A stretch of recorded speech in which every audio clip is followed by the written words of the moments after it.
Église du Seigneur Shalom, monde entier Shalom.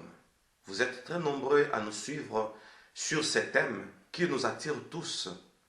La destruction des autels laissés par nos ancêtres en Égypte.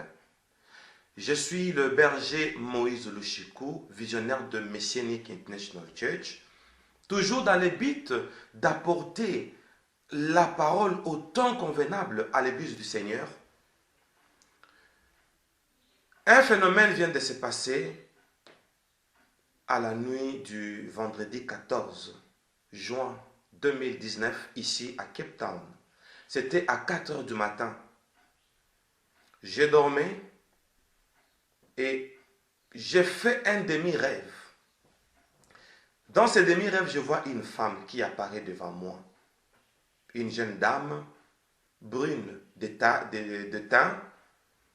Elle me dit: berger, est-ce que tu sais que souvent, je pars me masturber vers l'océan? Et juste quand elle a dit ça, j'ai sursauté du sommeil. J'ai trouvé ça bizarre. Pour moi, il n'y avait aucun message pour une femme qui me dit qu'elle va souvent se masturber vers l'océan. J'ai négligé ça. Et c'était vers 4 heures du matin. En sursautant, je me suis dit que je vais me rendormir. Et quand j'ai essayé de retourner sur mon sommeil, au bout de 5 minutes à peu près, on m'a pris encore par le sommeil et je me vois vers l'océan Atlantique. Parce que là où nous sommes proches de l'océan. Nous sommes allés vers l'océan Atlantique. J'ai vu que nous étions en train de faire une délivrance vers les eaux. Ça n'a pris que quelques minutes et j'ai sursauté pour la deuxième fois au sommeil. Je suis devenu inquiet depuis cet instant-là. J'étais devenu inquiet. Je me demandais, mais pourquoi ça revient 2 fois? Une femme qui me dit qu'elle fait la masturbation vers l'océan. Et après, 5 minutes après, le sommeil me prend profondément.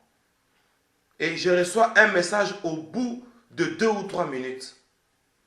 Et je me suis réveillé. Je me suis levé. J'ai dit: Seigneur, qu'est-ce que tu veux m'enseigner? Directement, j'ai écouté la voix du Seigneur. Le Seigneur m'a parlé et il m'a dit que je vous présente ce message. Je vous présente ce message avec beaucoup de sérieux. Pourquoi? Parce que notre thème, c'est la destruction des autels laissés par nos ancêtres en Égypte. Je vais vous relater une histoire que le Seigneur m'a présentée, partant d'abord d'un songe, et après quoi, j'ai écouté la voix du Seigneur. Ce message est tout frais, parce que je l'ai eu il n'y a que 3 jours. Et sans plus tarder, je me présente devant vous pour vous les présenter et que ce message soit partagé au monde entier. Parce que le Seigneur m'a dit, ce que je vais te dire, le monde ne l'a jamais connu. Je te le présente parce que tu es mon prophète. Je me présente au devant de vous en tant que prophète maintenant. Je vais vous dire une vérité qui doit circuler dans le monde entier. Quand le Seigneur a commencé à m'expliquer, voici le passage qui m'a été donné et que je vais lire avec vous. Après quoi, nous allons expliquer la réalité de ces songes, mais qui marche de pair avec l'esclavage d'Israël en Égypte. C'est grave. Un passage m'a été donné, nous sommes dans le livre d'Exode, chapitre 8, chapitre 1er, le verset 8 jusqu'à 11. Exode 1, 8 à 11. Il est écrit: il s'éleva sur l'Égypte un nouveau roi qui n'avait pas connu Joseph. Il dit à son peuple: voilà, les enfants d'Israël qui forment un peuple plus nombreux et plus puissant que nous. Allons, montons-nous habiles. Soulignez-moi cette phrase. C'est Pharaon qui parle, le roi d'Égypte. Il dit: allons, montre-nous habile. Soulignez-moi ces mots-là, habile. L'habilité, c'est quoi? L'habilité, c'est le fait d'être expert dans un domaine quelconque. C'est ce qu'on appelle l'habilité. Et quand Pharaon dit, allons, montre-nous habile, donc il veut prouver une expérience dans un domaine particulier. Montre-nous habile à son égard. Ça, c'est le verset 10. Empêchons qu'il ne s'accroisse, c'est-à-dire qu'il ne grandisse pas, qu'il ne se multiplie pas. Et que s'il survient une guerre, il se joigne à nos ennemis pour nous combattre et sortir ensuite du pays.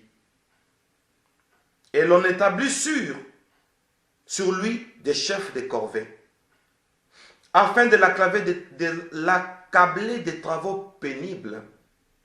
C'est ainsi qu'il bâtit, là c'est Israël, c'est ainsi qu'il bâtit les villes de Python et de Ramsès pour servir de magasin à Pharaon. Attention, suivez-moi maintenant attentivement. Saint-Esprit, nous bénissons ces instants. Nous nous présentons devant ce peuple, devant le monde entier comme des prophètes. Et nous voulons édifier l'église du Seigneur. Et je bénis partout où ce message est suivi. Ceux qui nous suivent dans des maisons de retraite, dans des conférences, ceux qui nous suivent dans les églises, en famille, partout où on nous suit, je déclare une bénédiction et une délivrance. Que ce message prophétique soit accompagné d'une forte délivrance, afin que le diable connaisse qu'il y a des prophètes dans ce monde. Au nom de Jésus-Christ, qui est le nom tout-puissant. Amen. Bien, chers bien-aimés, le Seigneur a commencé à m'expliquer. Il me dit, Pharaon veut être habile. Et l'habileté de Pharaon sera sous une imposition que le diable va imposer les enfants d'Israël. Pour que Israël ne se multiplie pas, Pharaon dit, montons-nous habiles devant ce peuple. Accablons-les. Et on a établi des chefs de corvée. Une corvée, c'est une imposition, c'est comme un joug. C'est comme une dépendance. Que ce peuple soit esclave, qu'il soit emprisonné et qu'il dépende du travail. Accablons-les. Et Israël a été accablé par les travaux forcés. Et en cela, Israël devait construire, bâtir deux villes. La ville de Python et la ville de Ramsès. C'est ce qui a été fait. L'objectif était l'astuce de Pharaon pour que Israël ne se multiplie pas. Et c'est par ici que nous allons parler en premier lieu par cette première émission sur la construction de la ville de Python. Et on dit, ces villes servirent de magasin à Pharaon. Le magasin, c'est quoi? C'est le lieu du stockage. C'était un endroit où Pharaon devait stocker. N'oublions pas que l'Égypte, c'est une ville, un pays des archives. N'oublions pas que l'Égypte a des pyramides et des obélisques. Et c'est là qu'on a gravé l'histoire égyptienne. Sur les obélisques et dans les pyramides, ils ont gravé l'histoire de l'Égypte pour servir de légende jusqu'aux générations futures. Pharaon même a été enterré, même pas enterré, mais placé dans des pyramides. Et le Seigneur a commencé à m'expliquer. Il me dit, dis à mon peuple de chercher, même dans les encyclopédies égyptiennes, pour confirmer ce que je vais te dire, afin que vous puissiez synchroniser l'histoire et la prophétie. Nous allons faire une synchronisation tout à l'heure de l'histoire égyptienne face à la prophétie, parce qu'un prophète est devant vous, afin que le secret de l'ennemi soit dévoilé, pour que s'accomplissent les Écritures qui déclarent « Vous connaîtrez la vérité et la vérité vous affranchira ». Parlons aujourd'hui de la construction de la ville de Pithom. Pithom, c'est quoi? De l'origine ou d'origine égyptienne. Pithom est un nom composé. Il y a Pi et il y a Toum. De l'égyptien, on appelle ça Pithom, l'étymologie de la ville là de Pithom, qu'Israël a construit à l'avantage du magasin de Pharaon, c'est-à-dire Pithom et Ramsès. Ce sont deux villes qui servent à Pharaon d'archives. Voilà pourquoi nous avons appelé ça la destruction des hôtels bâtis par nos ancêtres en Égypte. Pithom veut dire Pi-Toum. Pi veut dire la maison de l'égyptien, la langue égyptienne. Toum veut dire Pithom. Toum veut dire une divinité solaire. Et cette divinité solaire est d'origine des eaux. À titre de rappel, je voudrais, par une lecture faite depuis l'encyclopédie égyptienne, nous allons suivre cet enregistrement audio où nous allons suivre qui est réellement Toum. Quand Israël commence à construire à la merci de Pharaon une ville du nom de Pithom, Pi-Toum, Pi-Toum, maison de Toum. Toum étant une divinité des eaux.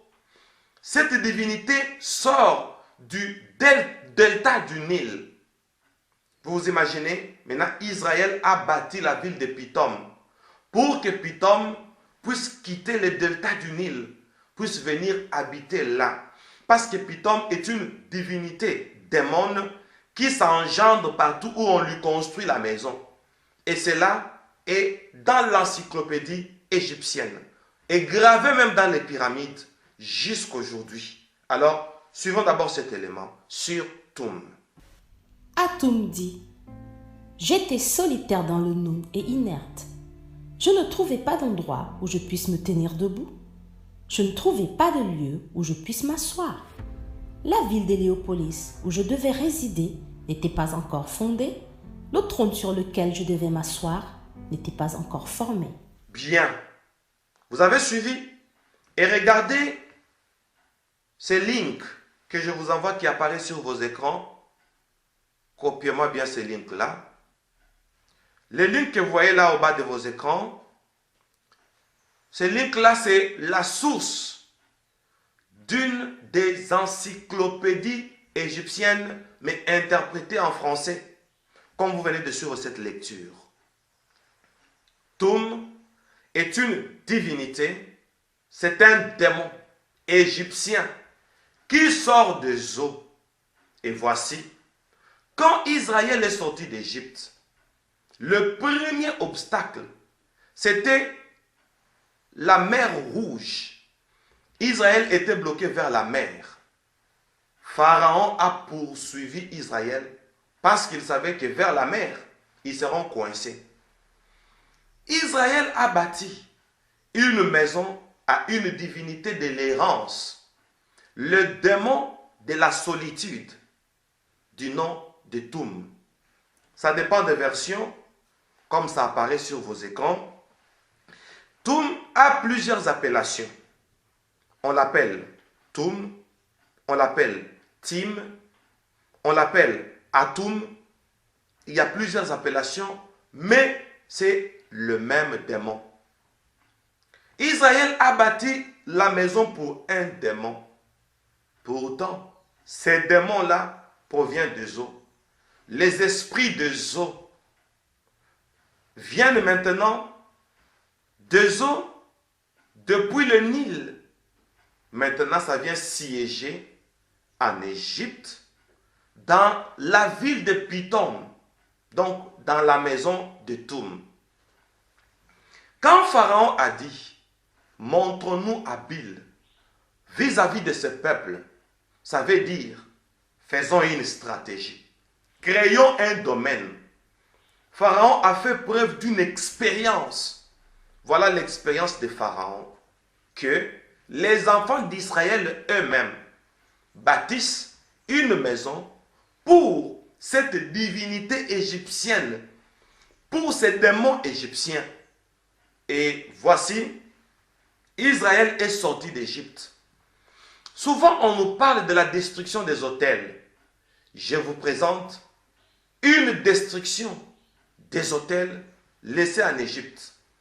Moïse a dit à Pharaon, nous, nos femmes, nos enfants, nos bétails et nos biens, nous allons sortir de l'Égypte. Il y a eu 10 plaies et Pharaon a enfin cédé. Voici, les enfants d'Israël, avec leurs maris, leurs femmes, leurs enfants, leurs bétails et leurs biens, sont sortis de l'Égypte. Ils ont même pillé l'Égyptien. Ils ont pris l'or, ils ont pris les biens précieux de l'Égypte. Ils sont allés au désert en direction de la terre promise. Une chose, ils ont laissé la construction égyptienne où ils ont bâti pour une divinité, une cité, une maison, un temple. La construction là, la maison de Toum est restée. Or, Toum est une divinité des eaux. Donc, les esprits des eaux sont restés en Égypte en mémoire d'Israël. Dommage. Pourquoi? Parce que ce sont les Égyptiens qui ont construit pour Toum cette cité et cette maison. Alors, qui est Toum au juste? D'autres versions l'appellent Atum. Qui est Atum? Atum, c'est un démon de eau qui vit dans la solitude. Pharaon dit, faisons que pour ce peuple ne s'accroisse pas, c'est-à-dire qu'il ne se multiplie pas.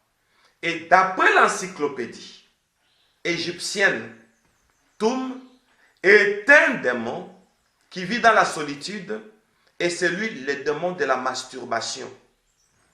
Directement, je me suis rappelé du songe. Vous vous rappelez aussi?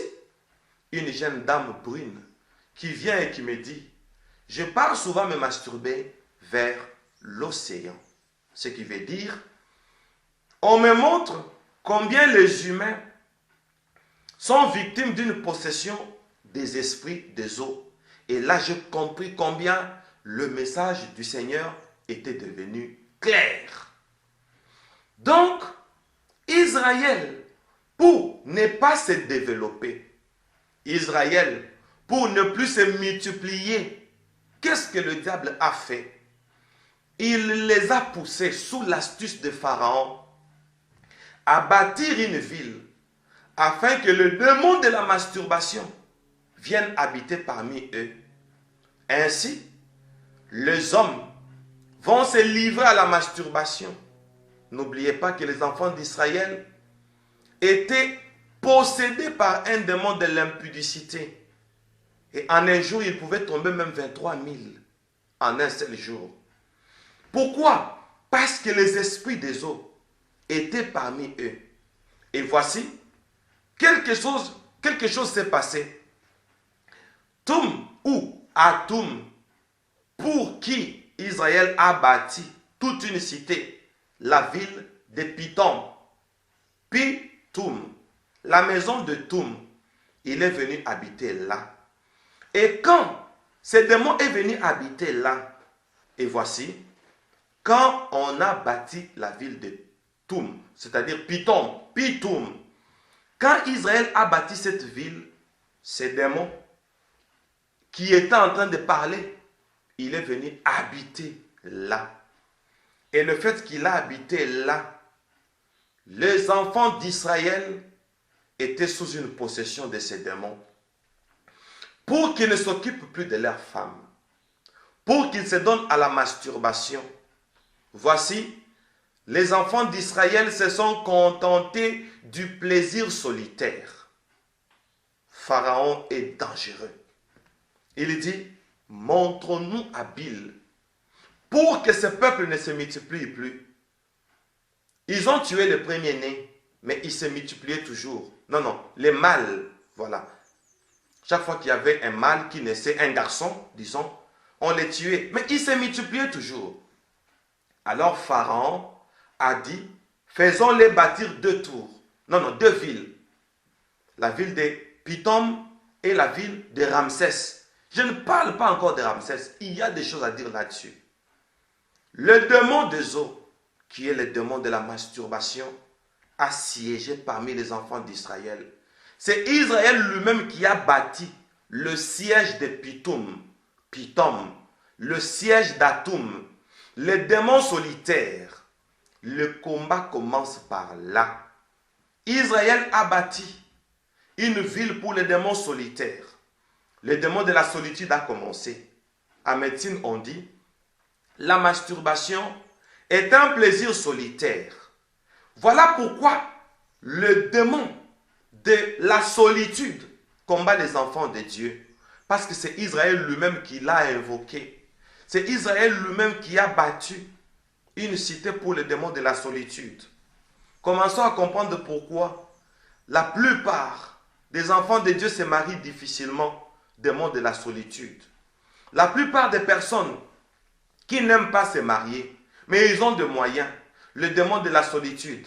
Parmi les enfants d'Israël, vous pouvez voir quelqu'un qui a des moyens, vous vous posez la question, pourquoi il ne peut pas se marier? Il est envoûté par le démon de la solitude. Il trouve mieux de rester célibataire. Toum, c'est le démon de la masturbation. Ainsi, quand le peuple de Dieu, les enfants d'Israël, vont commencer à se masturber, c'est dommage, quelque chose va se passer, c'est prouvé même par la médecine, pour qu'il y ait procréation. Je parle maintenant en termes responsables.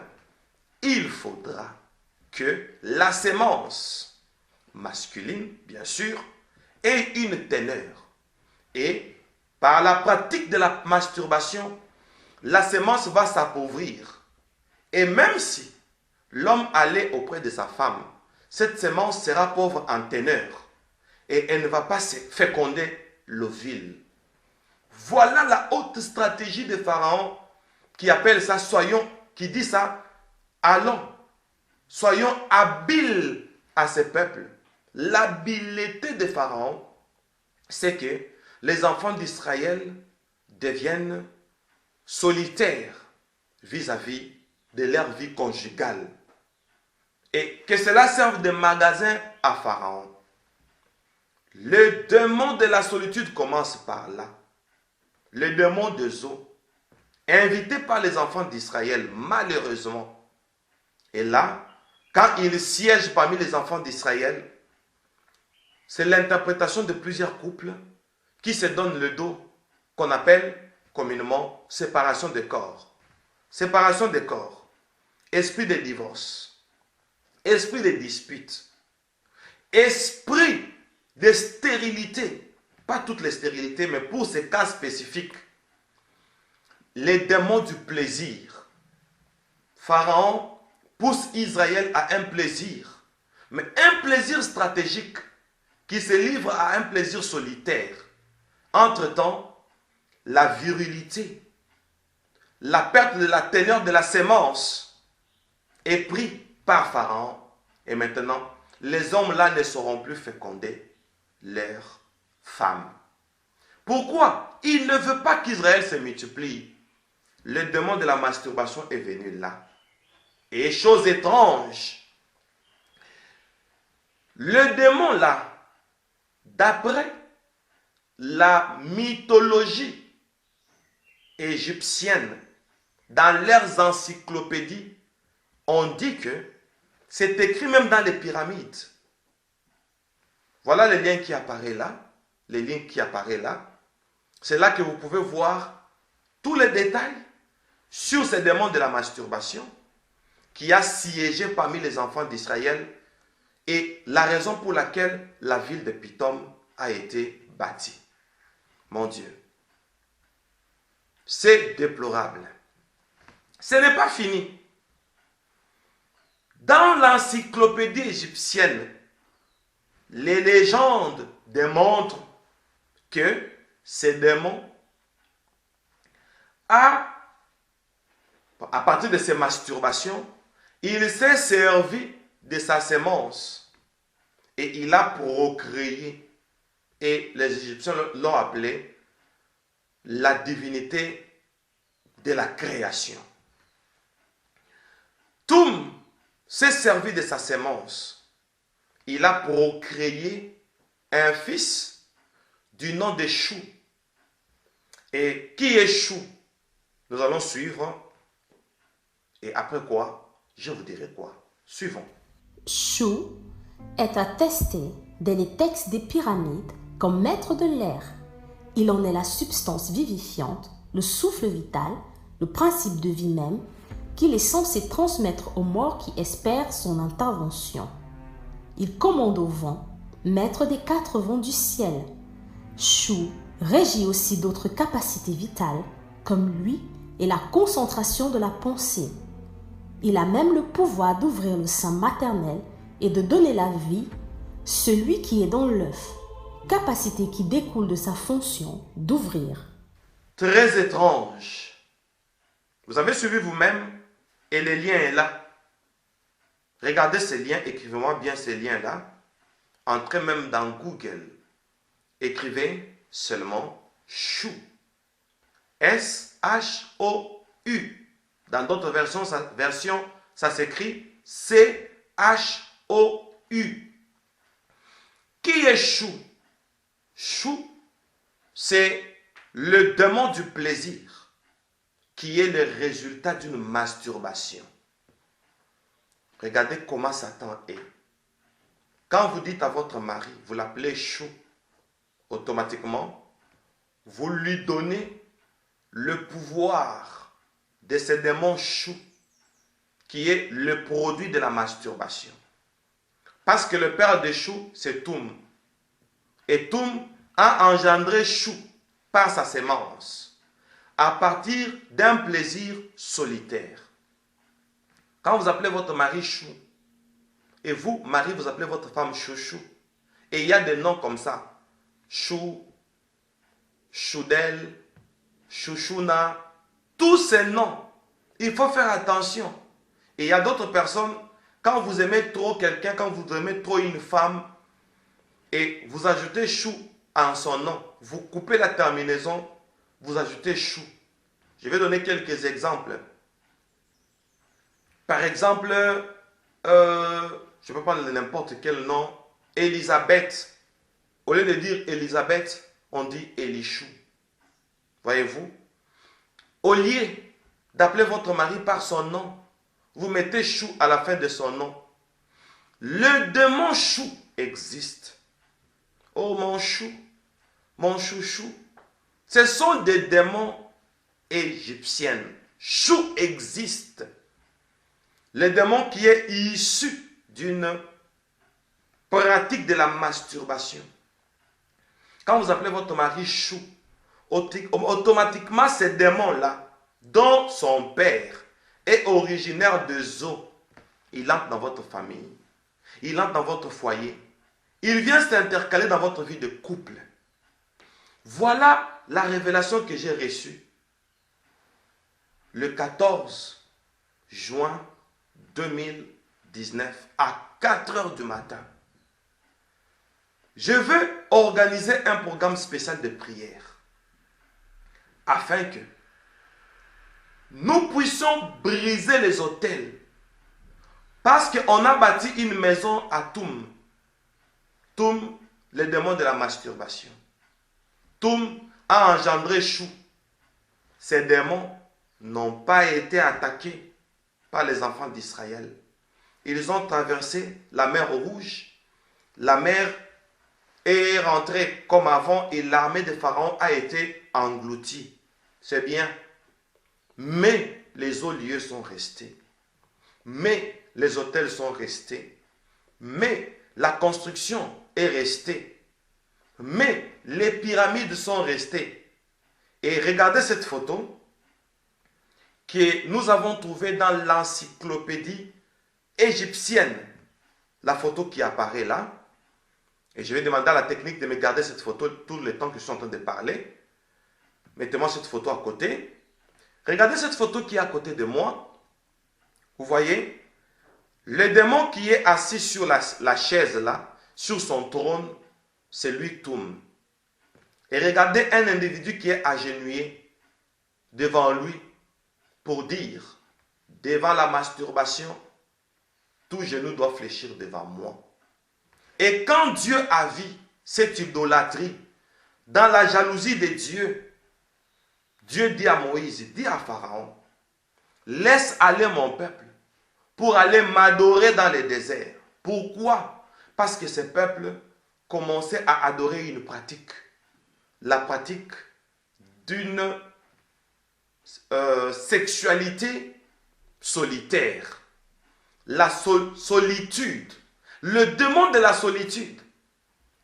D'après la mythologie égyptienne, ils disent que tout genou doit fléchir devant Toum.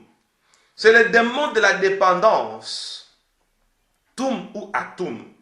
Il fait que les gens puissent dépendre de plaisirs solitaires afin que la loi de la création soit tordue. Dieu dit, il n'est pas bon que l'homme soit seul. Il lui faut une aide semblable. Et là, Dieu a créé la femme. Et la femme est venue. Dieu dit, multipliez-vous, soyez féconds, etc.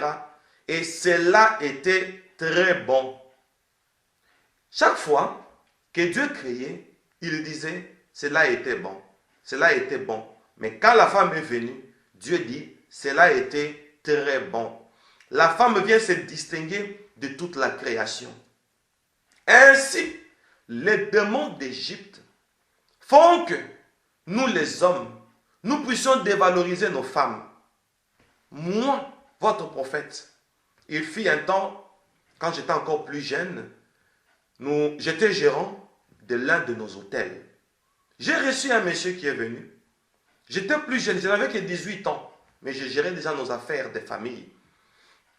À l'âge de 18 ans, je reçois un monsieur, il vient et me dit, moi je préfère la masturbation, c'est plus joli que la femme. Et j'étais tellement étonné, et j'ai grandissé avec ça. Il dit, c'est plus joli que la femme. Pendant que, quand la femme est venue, Dieu a trouvé que la femme était une créature merveilleuse. Vous savez, aujourd'hui dans nos couples, nous avons des problèmes sérieux. Problème d'une livraison à la masturbation, étant célibataire et étant marié. Ces démons de zoo font que l'homme puisse trouver du plaisir plus en solitaire qu'en couple. Voilà les combats des couples. Nous allons nous organiser pour prier. Nous allons nous organiser comme une armée, unie pour un seul but. Israël est parti avec ses femmes, ses enfants, leurs maris, leurs biens, leurs bétail. Mais le démon de la masturbation n'a pas été détruit. Il y a plusieurs démons. Quand Dieu dit, maintenant, je vais exercer un jugement contre le Dieu d'Égypte. On dit le jugement commence dans la maison de Dieu. Il y a plusieurs démons en Égypte qui étaient appelés par les Égyptiens eux-mêmes pour qu'ils ne puissent pas se multiplier. Voilà d'où vient le démon de la solitude. Voilà d'où vient le démon de célibat. Voilà d'où vient le démon de la masturbation en Égypte qui ont bâti les enfants d'Israël. Et on appelle ça la ville de Python. Dommage. Qui a bâti ça? Israël. Il est parti, les hôtels sont restés. Retrouvons-nous au prochain numéro où nous allons prier. Préparez-vous. Nous allons prier. Nous allons briser ces hôtels que nos ancêtres ont laissés en Égypte. Merci pour votre attention. Et je voudrais faire une courte prière pour vous qui venez de me suivre. Et nous allons revenir là-dessus très bientôt dans la plus grande prière que nous allons faire en forme de délivrance et en forme d'intercession. Si vous nous suivez en couple, tenez-vous à la main et je vais prier. Dieu Tout-Puissant, il est écrit, vous connaîtrez la vérité et la vérité vous affranchira. Le temps de la vérité a sonné. Je déclare la délivrance des couples. Je chasse ces démons de divorce, ces démons de célibat, ces démons de plaisir, en privé et non en couple. Toi, démon de solitude, sors de toutes les maisons, partout où tu t'es installé. Nous avons connu la vérité et la vérité est en train de nous affranchir. Je prie pour tous les couples qui ont des problèmes. Problèmes de séparation, de corps, problèmes de menaces, de divorce, démons de solitude, démons de célibat prolongé. Vous les esprits des eaux, nous brisons vos autels. Si nos ancêtres vous ont bâti une ville, et nous, les descendants, nous venons pour proclamer la délivrance, parce que nous sommes une race de prophètes. Au nom de Jésus-Christ, nous brisons tous les esprits de célibat. Au nom de Jésus, tous les esprits de divorce, de manque d'entente dans les couples, nous chassons cela dans le nom de Jésus-Christ et nous disons au nom de Jésus-Christ, Amen. Voilà, recevez votre délivrance. Merci pour votre attention.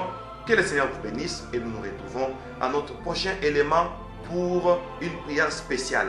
Après cet élément, je vais vous parler de la deuxième révélation sur la ville de Ramsès, battue toujours par les enfants d'Israël. Alors je vous dis bye bye.